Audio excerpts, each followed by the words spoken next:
Hello everyone, this is Professor DePolo. Welcome you back to Site 265 fully online, and this week we're going to be talking about factorial designs, which is generally an extension from the between subjects design that we talked about a few chapters back.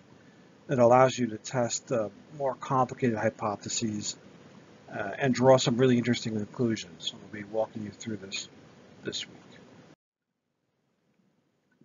So if we're picking a factorial design to look at our research, factor basically means the same as independent variable. They're used interchangeably. So whereas before we talked about independent groups design, where you had two groups, two levels of one independent variable, here we're going to refer to it as a factor. And in the factorial design, we're going to have more than one factor. So we have a minimum of two factors or two independent variables. And we want to see simultaneously how do these two or more independent variables affect the dependent variable or our outcome measure. That's known as a factorial design. As you can see, there's a bunch of different types of designs.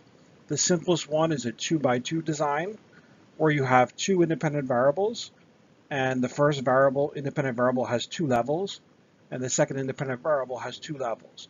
And generally, there's going to be one dependent variable for this factorial design. Now, in multivariate analysis, you can have more complicated scenarios where you have multiple independent variables and multiple dependent variables, but that is way beyond the scope of this course. So in our situation, in our course, we're going to have two or more independent variables and a single dependent variable or outcome measure. The 2x3 design has two independent variables. The first factor or independent variable has two levels. The second one has three levels. The 2x2x4 factorial design, here you see that there's three actual numbers listed. So that means there's three independent variables. The first independent variable has two levels. The second independent variable has two levels. And the third independent variable has four levels. So this is more complicated because now we have three independent variables. This next design is a 3x3x2. It has three levels of the first independent variable, three levels of the second independent variable, and two levels of the third independent variable. And the last design is really complicated. It's 1, 2, 3, 4, 5, 6 independent variables. Now, realistically, this is not going to happen. In real life, you're not going to run anything more than three independent variables for a factorial design, which is called a three-way design, or basically just three-level factorial design, three-variable factorial design. 6 variables, it's going to be almost impossible to figure out what's going on there.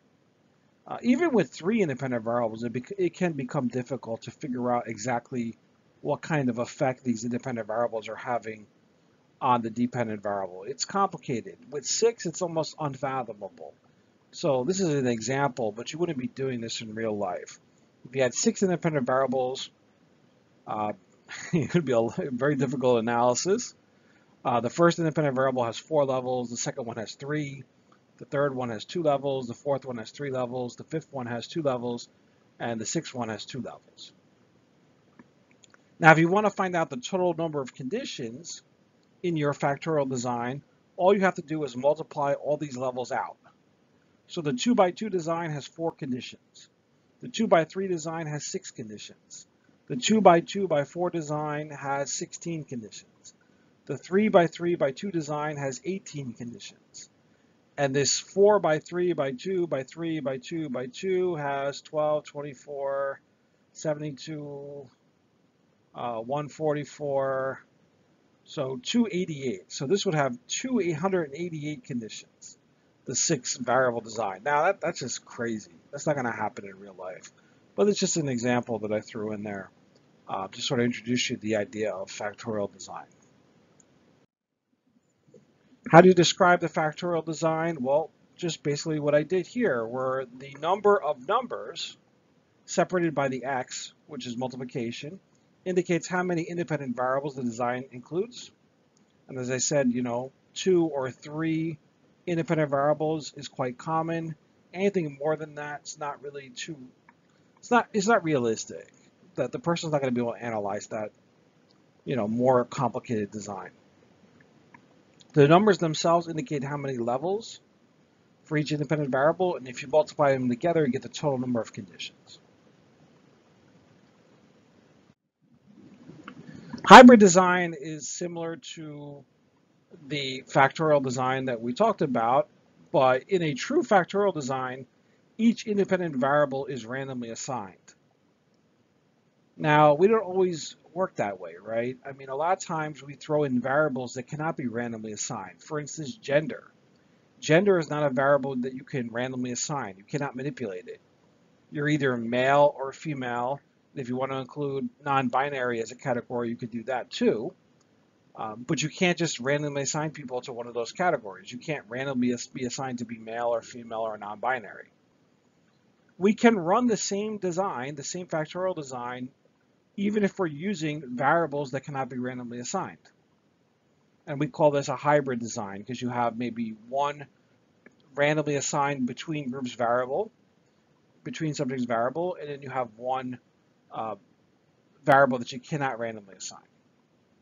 It's a participant variable, like gender, or something like social economic status would be the same way as gender, or ethnicity, etc. Those variables cannot be randomly assigned, so if you're using those, you're ending up with something called a hybrid design. But you analyze the design the same way as you do an experimental, completely randomized factorial design. What are the benefits of the factorial design? Well, you could conduct multiple experiments at once. So let's say you wanted to run an experiment on one independent variable, and you wanted to run an experiment on a different independent variable.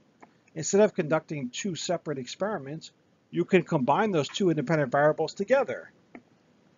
And then you conduct a factorial design.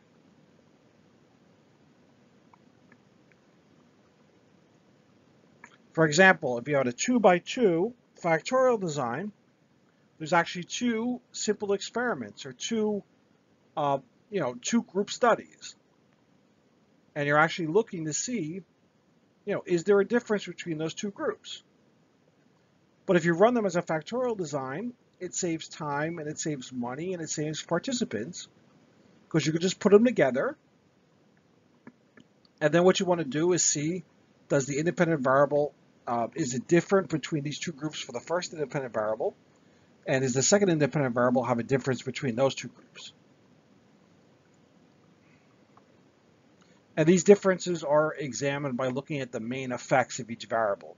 So the main effect is basically the effect of one independent variable while ignoring any other independent variables in your design. So it's almost like running a separate study because you're ignoring any other variables that are in there. So if it's a 2x2 design, it's the effect of the first independent variable that has 2 levels while ignoring the second independent variable. That would be the main effect. And so for each independent variable, you can have one main effect. So you could have a main effect for variable 1, and you can have a main effect for independent variable 2. So in a 2x2 design, you have 2 main effects. And the way we actually design this and write it out, we make like a table, and then you could look at the row means and the column means. The row means represent one independent variable, and the column means represent another independent variable. You can also look at interactions. So that's the real benefit of a factorial design, is you can go beyond looking at just the effect of one independent variable. So with a factorial design, you can see if one independent variable affects the other independent variable, right? So a combination of those 2 or 3 independent variables can produce a different result on the dependent variable. And that's called the interaction effect. That means the effect of one independent variable differs depending on the level of a second or third independent variable.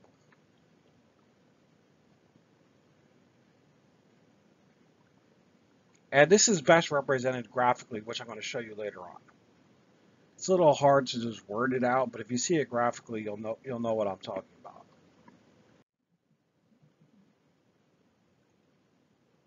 Now, the factorial designs we're running here is going to be independent groups. So if you have two independent variables, each of those variables are independent of each other, right? So that means if you're a participant, you're only in one of those two groups. So it's a between subject design. Each participant responds only once. So the dependent variable, whatever you're measuring, is only measuring each person one time, as opposed to what we did going back a few chapters where we had within subject design, where each participant was measured more than once, generally over time.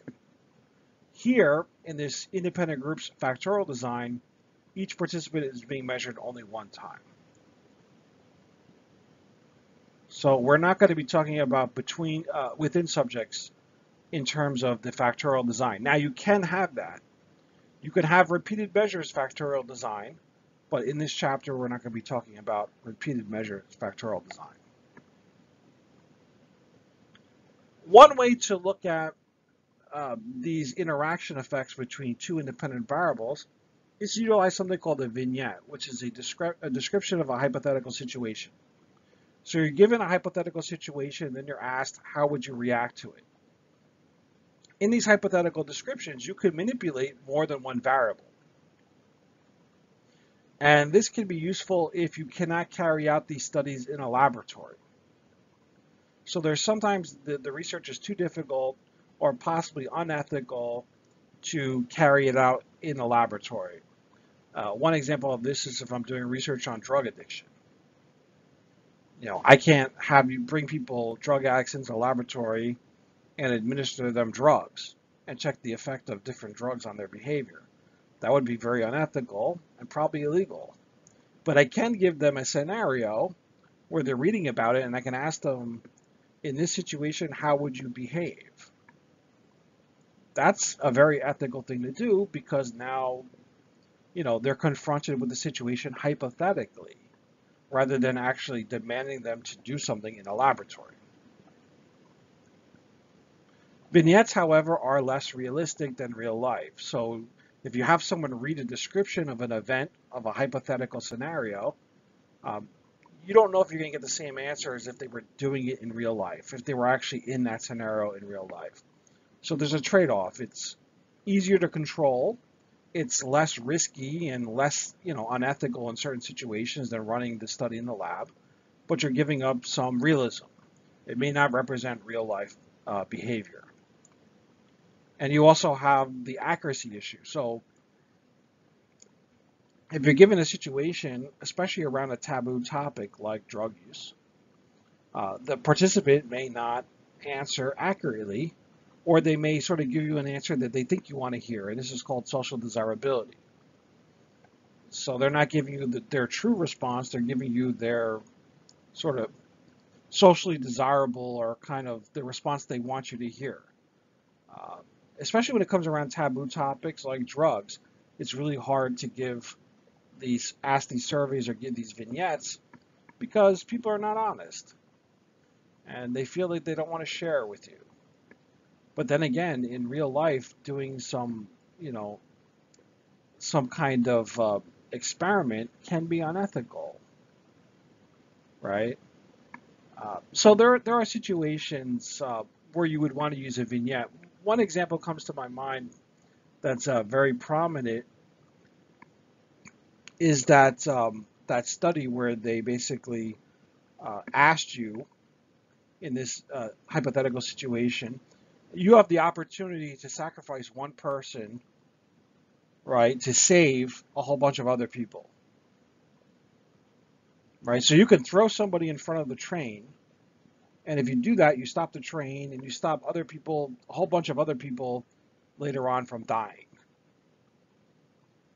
Now, you can only give a situation like that in a vignette. So if you're studying behavior and you're giving them this kind of task, which decision do you choose? Do you kill one person, or do you possibly kill all these other people? You can't bring them into a laboratory and do this. because that would be unethical. How are you going to have them kill someone in the laboratory? So you give them these hypothetical vignettes and you ask them, what would you do in this very hypothetical situation? Now, you're hoping that they're honest with you in giving you a response, but they may not be. They may give you the response that's more socially desirable because they're not going to tell you how they really feel, right? Like the person may say, okay, I'm going to kill the one person to save a group of people. Are they really saying that because that's exactly what they would do given the situation? Or are they saying that because that's the response that makes them look good? So I've experimented personally with a bunch of scenarios. Some of them involved actually vignettes, and vignettes are useful. They get you some interesting information. You know, not everyone will be accurate and truthful, but the majority of people I find will be accurate and truthful, and they're really trying to give you good answers, like truthful answers that you can then analyze their data on, draw conclusions. But there are always occasionally people that just screw everything up.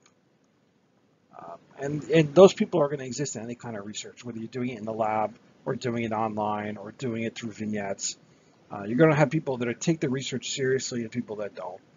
And you got to try to weed out the people that don't and try to eliminate that data from your experiment. So let's look at a 2x2 factorial design, a very simple design, and something that I'm familiar with, looking at the roles of antidepressants and meditation training that have on the levels of anxiety that someone is experiencing. So here, if we're looking at antidepressants and meditation training, we have two variables, two independent variables.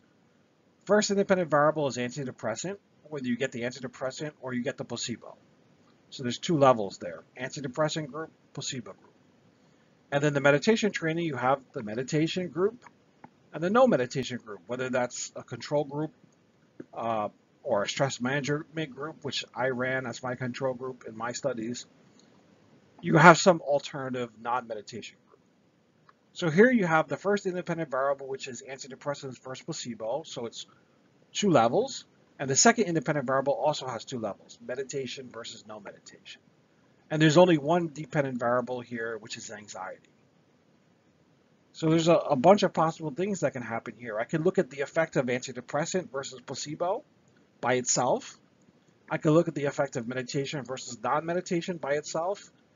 And I can look at the interaction between antidepressants and meditation. So if I combine antidepressants and meditation, do I get a better result than if I don't combine them?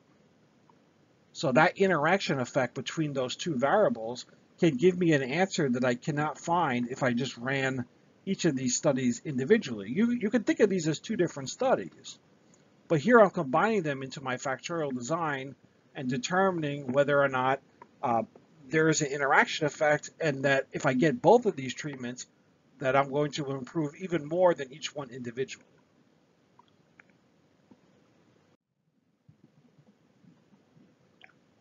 So if I'm looking at the main effect, there's a main effect for each independent variable. So let's look at the main effect for antidepressants. If you take an antidepressant, you will have lower levels of anxiety, regardless of whether that person meditates or not. So the main effect for antidepressant is, if you get the antidepressant, are you better off than if you get the placebo in terms of anxiety? Completely ignore the other variables. So if you're looking at main effects, you have to ignore all the other independent variables. So if I'm looking at the main effect of the antidepressant, I need to ignore the meditation. So completely ignore that. And let's just look at antidepressant regardless of whether they got meditation or not. So we're not even interested in whether they meditate or they don't meditate. So we're going to ignore that. We're going to collapse over that group. And so overall, if you get an antidepressant, are you better off? You have lower anxiety levels than if you don't get an antidepressant. If that's the case, if you get an antidepressant, you have better anxiety than if you don't get it, than if you get the placebo, then there is a main effect of the antidepressant. Now I can look at the second main effect for the meditation. So if you meditate compared to if you don't meditate, do you have lower levels of anxiety? And if that's the case, you would have a main effect for meditation. And if you're looking at meditation, the main effect, you're ignoring the antidepressants. So you don't care if the people who got meditation, if they took antidepressants or didn't take them. You're just ignoring that information. And the same thing if they didn't get meditation, you're ignoring whether they got antidepressants or they got the placebo. Right? You're just completely ignoring all the other variables. And you're just looking at that one independent variable. And that's the definition of the main effect. The effect of one independent variable while ignoring the other independent variables in your factorial design. Those are important. They're not as important as the interaction effect, but they're still important. The interaction effect here would be if you got an antidepressant and you meditated, are you going to have superior performance or much lower levels of anxiety in this case than if you didn't get that combination of antidepressant and meditation. And so there's 4 groups here because it's a 2x2 design. And I want to look at the pattern in those 4 groups to determine if there's an interaction effect. And the interaction effect takes precedence over the main effect, which means it's much more important. If you have an interaction effect, you can kind of dismiss the main effects to a degree because the interaction effect takes precedent over the importance of the main effects. So if I'm looking at the interaction effect, I'm looking at, does one independent variable have a different effect on the dependent variable by looking at the 2 levels or the different levels of the second independent variable? In other words, do these 2 independent variables combine in a way to get a better result or a better result in terms of the dependent variable? Right? Are they better in combination than they are separately? That's another way of kind of looking at the interaction effect. For example, people that receive both meditation training and the antidepressant should have the lowest level of anxiety. That would be an interesting hypothesis, right? The combination of those 2 are better than each one individually. Because each one individually you would see in the main effects, the effect of each independent variable individually. But if I combine them, I hope I get a better result than either of the main effects would show. That's the goal, that the combination is more effective than each one individually.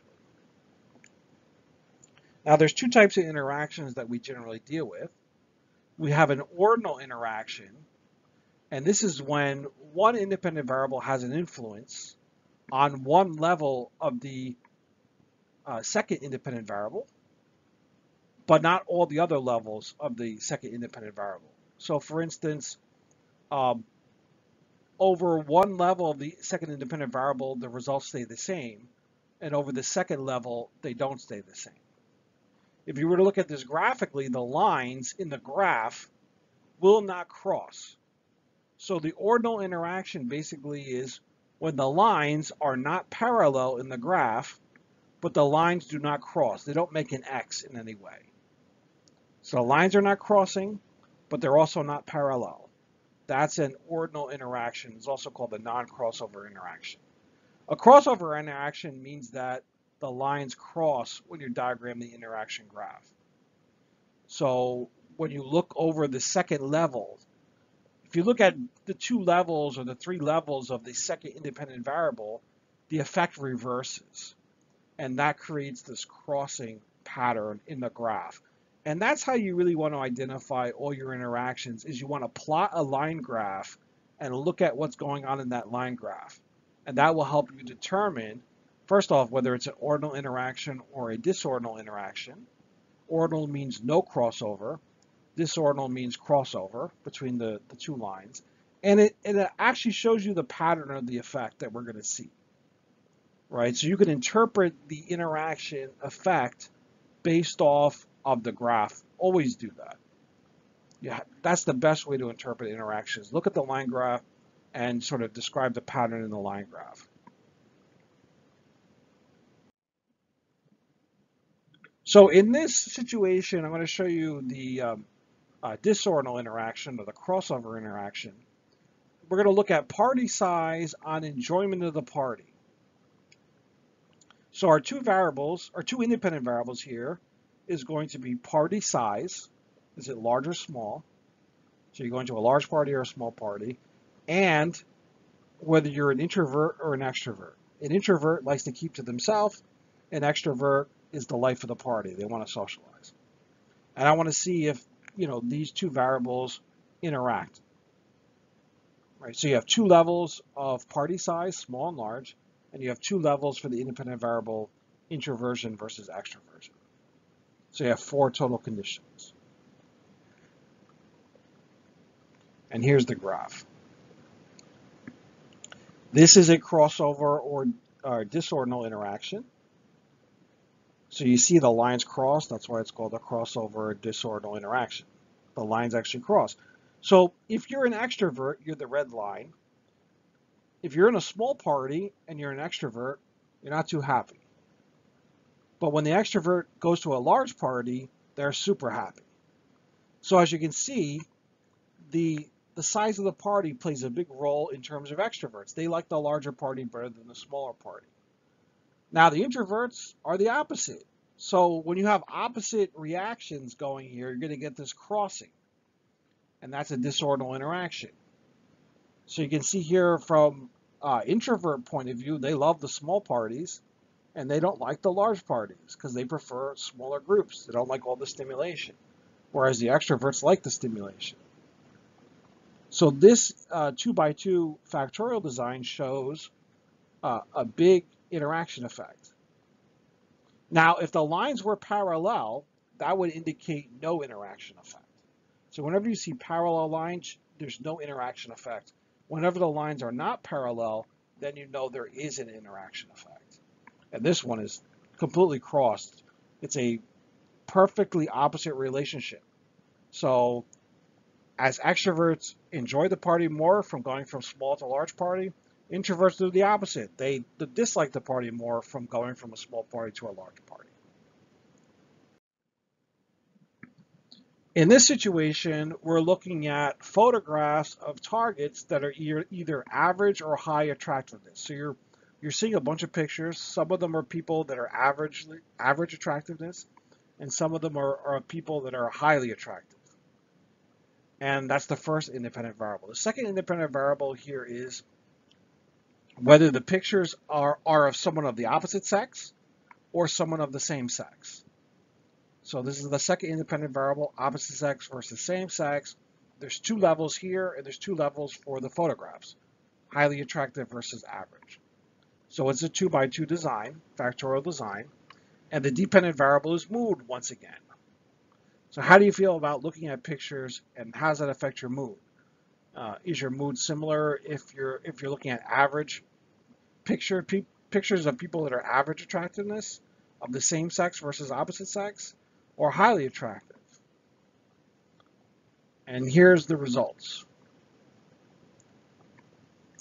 So this is an ordinal interaction because, as you can see, that red line, average photos, so people of average attractiveness, that red line stays the same. See how it stays flat. It doesn't go up or down. So when one variable stays the same over the two levels and the second variable increases or decreases, you have an ordinal interaction. With the disordinal one I showed you before, you have the independent variables going in opposite directions, forming a perfect cross. Here you don't have that. You have, if you see an average photo, if it's of people of the same sex, you don't care.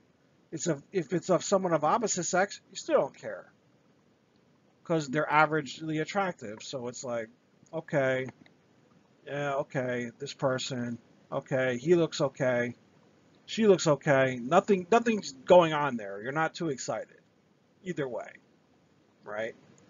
However, if the photos are attractive and it's of the same sex photo, right, same sex person, considering that we're talking about people that are heterosexual, obviously, um, with these results. They were looking at heterosexual participants. If they looked at same-sex photos, they were like, yeah, this is, maybe they felt bad. Like, maybe they were like, yeah, I wish I could look like that. and that they kind of felt bad about the situation, so their mood kind of was lower than when they looked at the same-sex photos of average person, right?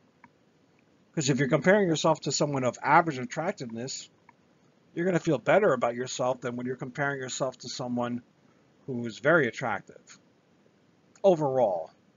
I mean, I'm not saying about people that are extremely attractive. Maybe they view things differently. But if you're just average, you're like, yeah, I'm average, and I don't care either way, right? Nothing excites me, nothing threatens me. But if you see someone of the same sex that's very attractive, you might feel threatened. You might feel kind of like bad about yourself. However, if you see someone attractive, a photo attractive of the person of the opposite sex, you're not feeling bad about yourself. Now you're interested. So now you're more eager. Your mood increases. It caught your attention. Whereas for the average photos, nothing catches your attention. Nothing makes you feel bad about yourself, but nothing also catches your attention because everyone's average. So you see that flat red line. Basically, it doesn't matter whether you're looking at men or women.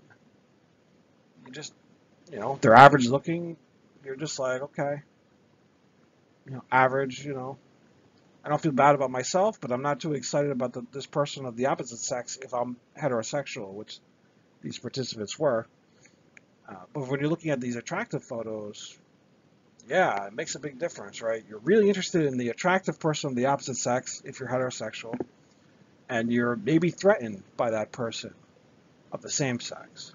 So this is what gets you the ordinal interaction. So the one line is going up, the other line is flat. So when you see one flat line and one line either going up or down, you have ordinal interaction. If you see both lines with positive or negative slopes, right, going up or down, you have the disordinal crossover interaction. If you see parallel lines, you have no interaction. Those are the general rules.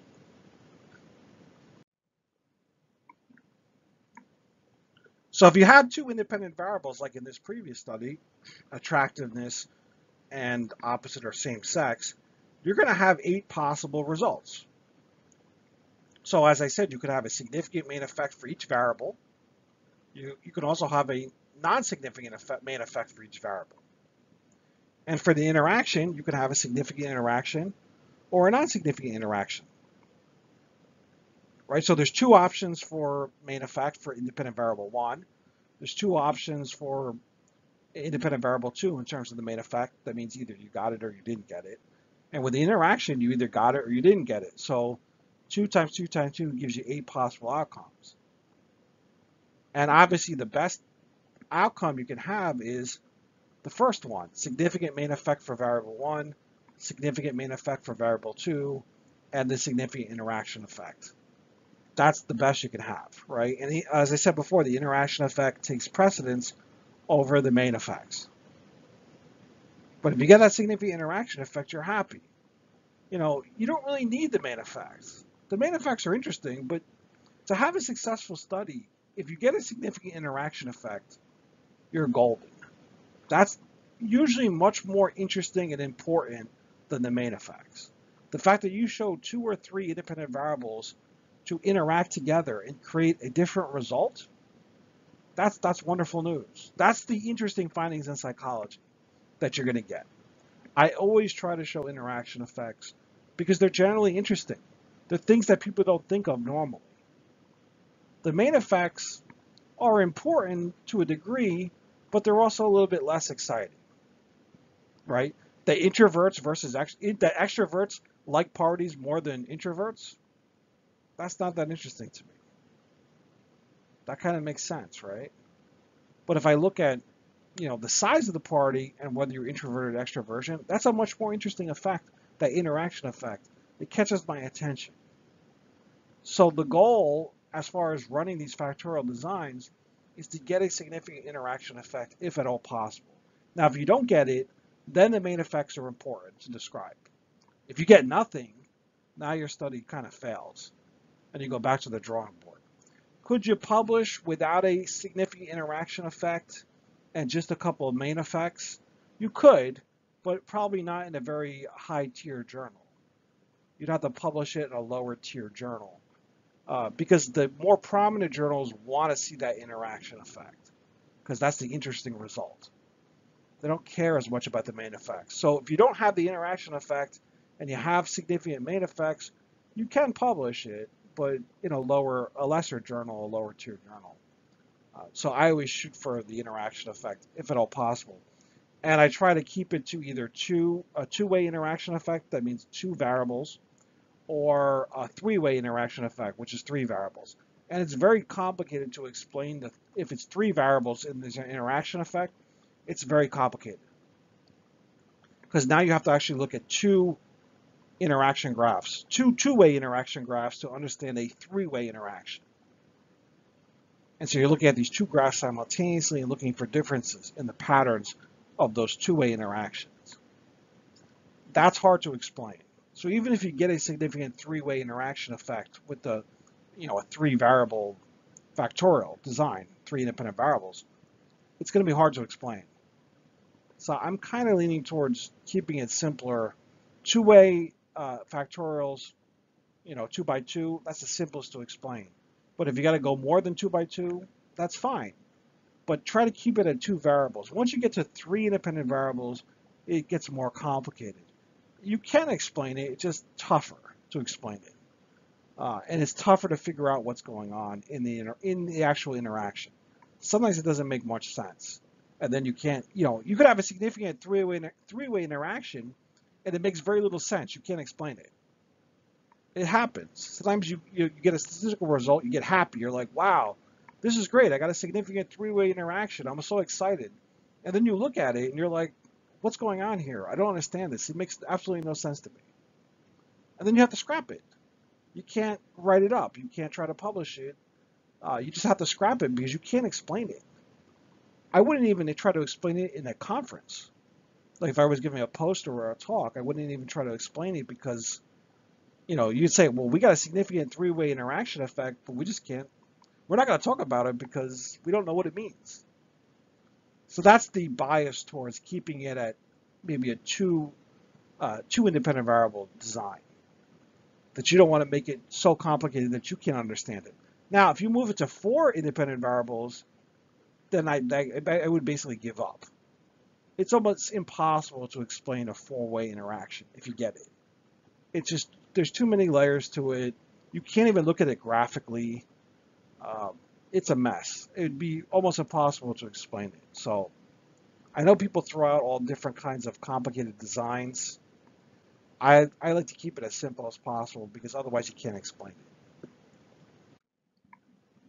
Now we get to analyzing the data. With a two-way factorial design, that means you have two independent variables, you're going to generally have two nominal variables or categorical variables. These are your factors. So for example, male versus female, that's nominal.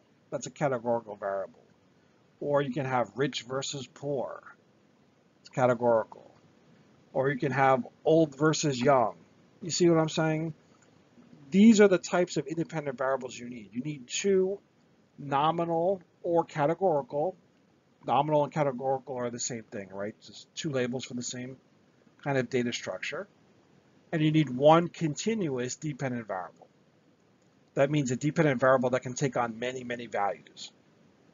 So you need two discrete categorical independent variables. They could be labels, that's nominal, right? Discrete means there's a limited number of actual values. And you need one continuous dependent variable that you can actually measure the difference on. Now the cell mean is the average of all participants in one cell. For example, if you have a 2 by 2 factorial design, you have 4 cells. Each of those 4 cells represents a combination of one independent variable and the second independent variable, right? There's 4 cells, and they're each a combination of the levels of those 2 independent variables. The cell mean is the average in each cell.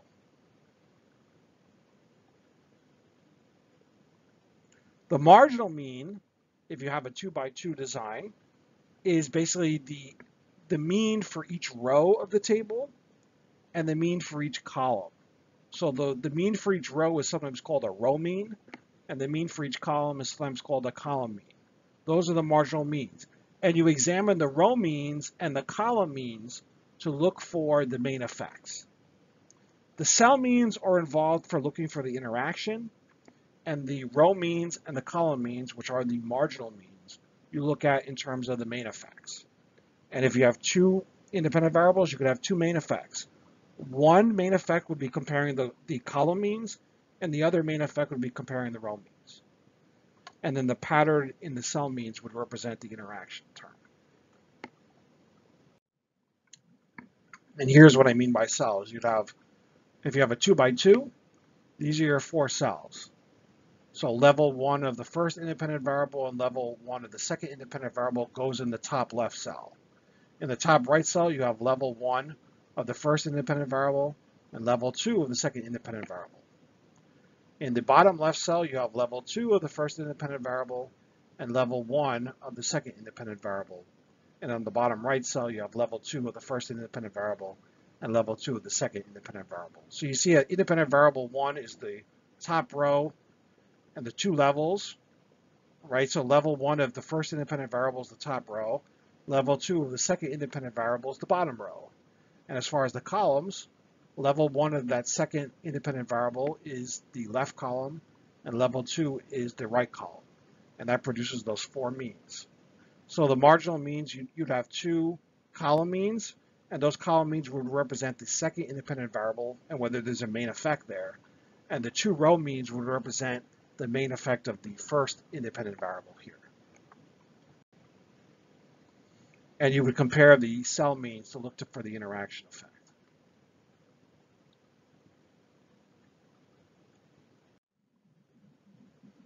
So let's look at the table here. So here's a simple 2 by 2. You have low and high for one independent variable, and you have low and high for the second independent variable. And as you can see here, the row means are different. Since the row means are different, there is a main effect for that first independent variable, the one that represents the 2 rows. If you look at the column means, they're also different, which means there's a main effect for that second independent variable that represents the columns, the 2 columns. So there's 2 main effects here. Now let's look at the cell means. As you can see here, the top left cell starts at 5 and it ends at 10, so it's increasing by 5. The bottom left cell mean starts at 10 and then the bottom right is 15, so that's also increasing by 5. So since both the top row and the bottom row are increasing by 5 as you go from left to right, the pattern of the cell means is the same. So therefore, there's no interaction effect. That pattern, both the top row and the bottom row gain 5.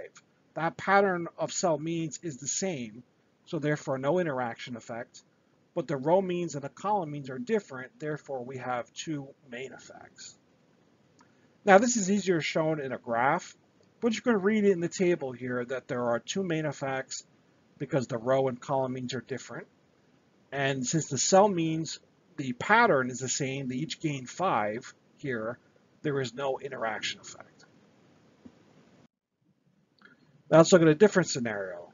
In this scenario, you have a 2 by 2. You have the same row means. So the top row is 12.5, the bottom row is 12.5. That means there is no main effect for that row variable. Whatever that variable is that represents those 2 rows, low and high, there's no main effect for that first independent variable. If I look at the column means, they're also both 12.5. So that means there's no main effect for that variable that represents those 2 columns, which is the second independent variable. So here we have no main effects. No main effect for a row, no main effect for a column. But let's look at the pattern of within each cell. The top row, you gain 5 going from left to right. The bottom row, you lose 5. So the pattern in cell means is different. You're gaining 5 on top and you're losing 5 on the bottom. Therefore, there is an interaction effect because the pattern of cell means changes in those 2 rows. One is gaining 5, one's losing 5. So that is a significant interaction. The pattern is not the same. Now let me show you the line graphs for how the interaction takes place. Here's an interaction graph. This is a disorthogonal or crossover interaction because both lines are either going up or down. There's no line that's horizontal, right? If there's a horizontal line, then you have what's called ordinal. This is disorthogonal because both lines are sloped. One is going up, one's going down. You see that red line is going down from left to right, so that independent variable is causing a decrease, and then the blue line is going up from left to right, so on that independent variable is causing an increase. So the opposite is happening as I go from low to high in both of these groups. That signifies the interaction, and it's disordered. Parallel lines represent no interaction between the two variables. So if you see a graph that looks like this, and the lines are parallel, there's no interaction effect in this graph. So both lines are increasing, and they're increasing by the same amount. So in other words, the cell means, you can think of the cell means here as the endpoints of those two lines. There's 4 endpoints here, right? There's 2 endpoints for the red line, and there's 2 endpoints for the blue line. Those 4 endpoints represent the 4 cell means. And then you can characterize it here, right? So if I wanted to look at main effect, I could then look at those marginal, those row means and those column means. And here we see that there is a main effect for the one variable because both lines are going up. So if you go from low to high, there's a difference. There's a difference here between low and high on the dependent variable, the y-axis, right? If you look to the left, the 2 left endpoints, and you look at the right 2 endpoints, there's a difference there, right? There's an increase. So there is a main effect there. If you look at the 2 separate lines, the 2 separate lines are separated by some space. The red line and the blue line are separated. When those 2 lines are separated, there's also a main effect.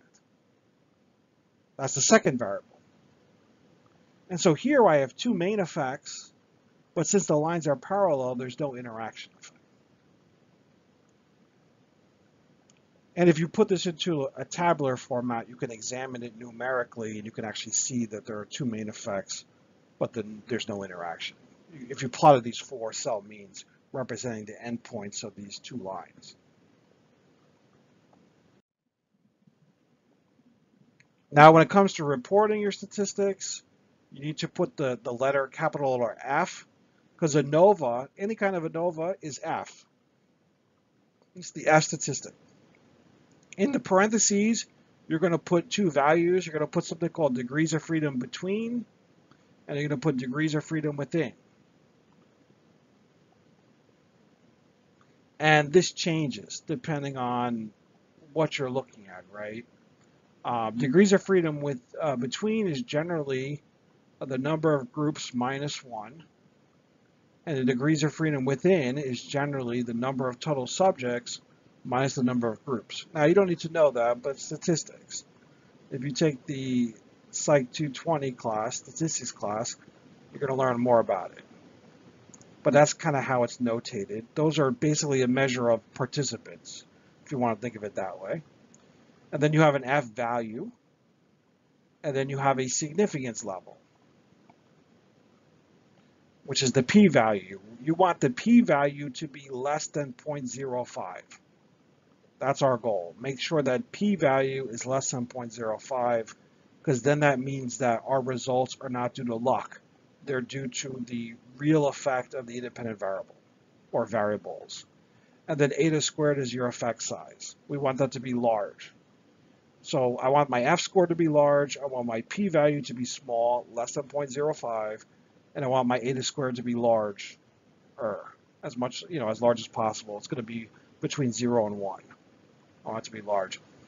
And you're going to have a different F statistic for your main effects, and you're going to have a different F statistic for the interaction term. So you're not going to have one F here.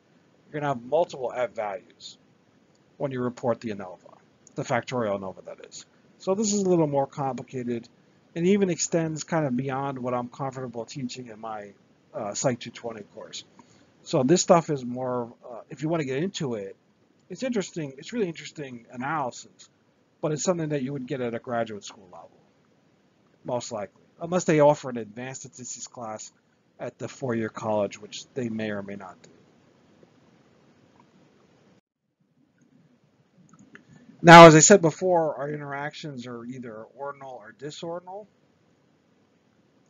Synergistic effect is when your two variables combine to produce a greater value than what each individual variable contributes. So by combining antidepressants and meditation, you get a better result than either one alone. That would be a synergistic effect. You could also have a suppression effect. This is when you combine two variables and the variables kind of cancel each other out. So that happens sometimes when you combine two variables and they kind of cancel each other out. You know, they kind of overlap in what they're doing. So for example, if you assign people to get cognitive behavioral therapy, and then you also assign them to get psychoanalysis at the same time, I wouldn't advise that. I mean, they're two very different modalities, and you know, it would be a lot of therapy to do. It would be very expensive, and it probably would cancel each other out. So when you looked at the combined effect of them, would probably be lower because they're very much overlapping and they're doing things differently. So they're kind of suppressing each other. You know, you're not getting a benefit by combining these two different modalities. If you just do one of them, you're going to improve. But when you do both of them, they're kind of interfere with each other, and you get what's called the suppression effect. And that's generally why you won't see people do multiple therapy modalities at one time. It's just they kind of interfere with each other. They're all running a little bit differently. They're all emphasizing different things, and they don't necessarily go together. That's why you have people practicing one modality and not the other. Now, if you combine antidepressants with any kind of therapy, you're probably going to get a synergistic effect like you would get with meditation and antidepressants. But then if you combine the two therapeutic modalities, you're most likely going to get a suppression effect. That means combining them, you're going to get a worse result than either one individually. And so that's how interactions work, and that's why they're really interesting. And so hopefully you learn the basics, and you read the text, and you understand what's going on in the text, and you've read a couple articles now, and you know this stuff will come with time. It's kind of a gentle introduction. It is more complicated statistically than what I've gone through, and you need some sort of background in it, but conceptually you should understand the idea of combining two or more independent variables and getting a better effect or getting some kind of different effect. And that's the goal. It's like research is more interesting if I can show that if I combine two different things and I get a different result that hasn't been found already, that sort of is very interesting to a researcher, and it sets the stage for further research down the road and really can contribute to the field of psychology or any other field you're looking at in terms of factorial design. That's the kind of research that's really valued.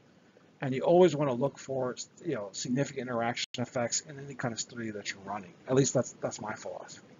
So hopefully you enjoyed it, and I made it a little bit easier to understand. If you have any questions, feel free to reach out to me through email or whatnot, or office hours, and I'll see you next time for more fun. Bye-bye.